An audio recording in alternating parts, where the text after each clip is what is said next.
Hello दोस्तों, नमस्कार। कैसे हैं? उम्मीद करते हैं बहुत अच्छे होंगे।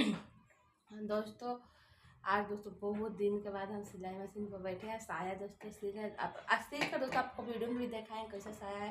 दोस्तों अपना सिलाई जन छोड़ तो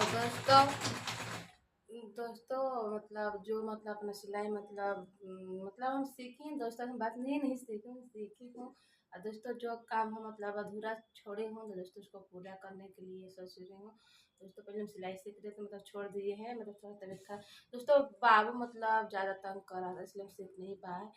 तो सोच रहे हैं दोस्तों बाबू भी बड़ा हो गया है, अब ज़्यादा से ज़्यादा अपना मतलब काम में टाइम निकाले।